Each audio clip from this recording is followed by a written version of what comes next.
Hello friends, welcome back to law in Telugu video series.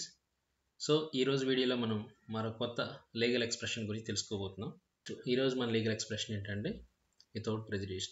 So దీని అర్థం ఏంటంటే without effecting are undermining.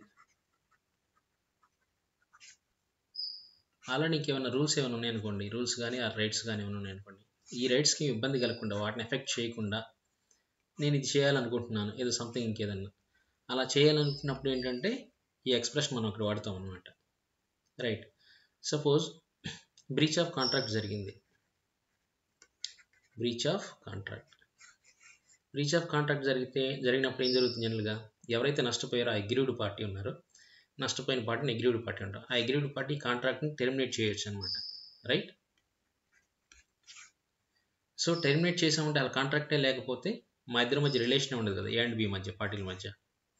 Right. But ఈ relation లేకపోయినప్పటికి కూడా అతను బ్రీచ్ చేసాడు, దానివల్ల నేను నష్టపోయాను కాబట్టి నేను కాంపన్సేషన్ అడిగే హక్కు నాకు ఉంటుంది అనమాట. I have a right to ask compensation. Right. ఈ రైట్ ఏదైతే ఉందో ఈ రైట్ని డిస్టర్బ్ చేయకుండా నేను ఈ కాంట్రాక్ట్ అనేది టెర్మినేట్ చేయాలనుకుంటున్నాను. అలాంటప్పుడు ఈ ఎక్స్ప్రెషన్ మనం యూజ్ చేస్తాం అనమాట. Right. So terminating contract without prejudice to right of claiming compensation. Right.